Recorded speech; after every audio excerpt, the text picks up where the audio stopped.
अस्सलामुअलैकुम friends, smart travel and visa guide channel में खुशामदीद। आज हम जापान से रिलेटेड जो उसका टूरिस्ट वीज़ा है, विज़िट वीज़ा है, उसके हवाले से एक्सक्लूसिव इंफॉर्मेशन और उनके जो लेटेस्ट इंफॉर्मेशन लेके आए हैं रिगार्डिंग जापान के टूरिस्ट वीज़ा की अपॉइंटमेंट के हवाले से, उसकी डॉक्यूमेंटेशन के हवाले से।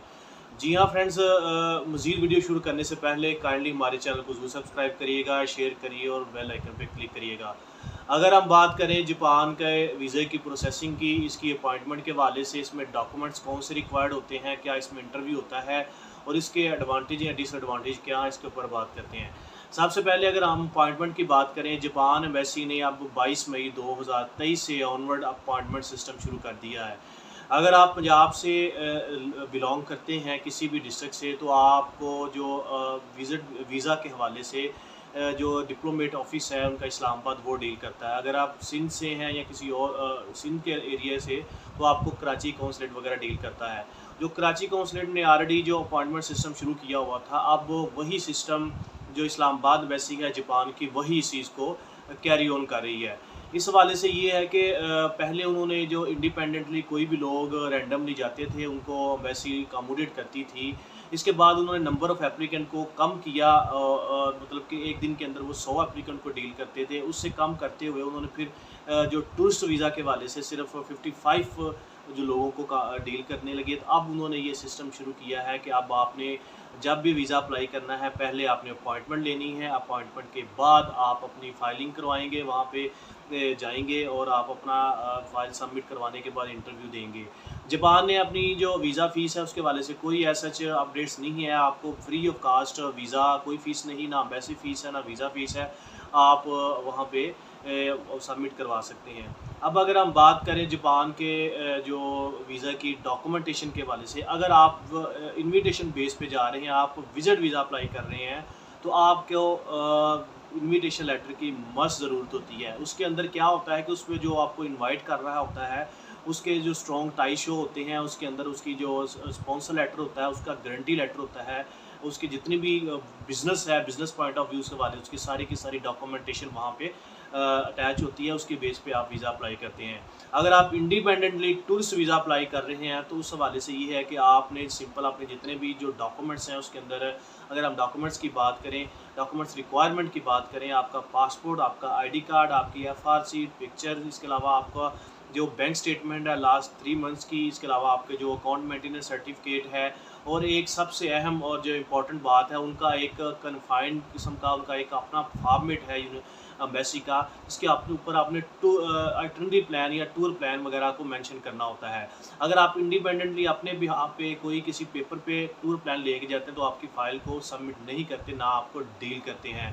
लिहाजा आप जब जाएँ, पहले आप अपॉइंटमेंट बुक करें, अपनी डॉक्यूमेंटेशन, अपनी फाइलिंग कंप्लीट करें, उसके बाद आप वहाँ पे एम्बेसी के अंदर जाएँ। पहले ये था कि कोई भी जो किसी भी वक्त जाता था, अगर उसको एप्लीकेंट नंबर ऑफ़ एप्लीकेंट कम होते थे, उनको एम्बेसी अकोमोडेट कर देती थी, उनको एंटरटेन करती थी, उनकी फाइलिंग वगैरह जमा हो जाती थी। नो डाउट बहुत से ज़्यादा एप्लीकेंट इस हवाले से अप्लाई इसलिए करते थे कि इसकी अपॉइंटमेंट कोई नहीं है, अपॉइंटमेंट फ़ीस भी कोई नहीं है, उसका वीज़ा फ़ीस, एम्बेसी फ़ीस कुछ नहीं है, जस्ट आने जाने का किराया हवाले से लोग अप्लाई करते थे। लेकिन वो 6 माह का रिफ्यूज़ल लगवा के आ जाते थे, 6 माह बाद अप्लाई करना होता था। अब सवाल ये है कि अगर आप कारोबारी बंदे हैं, आप बिज़नेसमैन हैं, तो आपके लिए डॉक्यूमेंटेशन जैसा हमने बयान की है, ये सारे एक बेसिक डॉक्यूमेंट्स हैं। अगर बिज़नेसमैन है, तो बिज़नेसमैन के हवाले से आपको एनटीएन, इसके अलावा आपका इसके अलावा जो आपका जो बिज़नेस अकाउंट है या आपका पर्सनल अकाउंट है, अगर चैम्बर का कार्ड है अवेलेबल है, वो भी आप लगा सकते हैं। और अगर आप जॉब होल्डर हैं, आप अपनी कंपनी से एनओसी और एम्प्लॉयमेंट सर्टिफिकेट के साथ साथ अपनी सैलरी स्लिप्स और अपना एक्सपीरियंस लेटर वगैरह आपने अटैच करना होता है।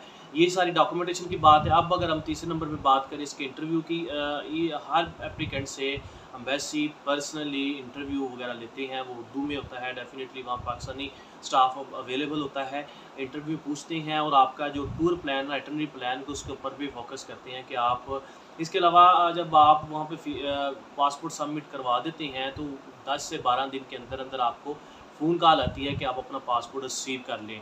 जी हाँ फ्रेंड्स, अगर आपको वीज़ा नहीं ग्रांट होता, तो उसके ऊपर एक रिफ्यूज़ल लगी होती है। अगर आपको वीज़ा ग्रांट होता है, तो ये एक बहुत अच्छी बात है, उस बेस पे आप ट्रैवल करें।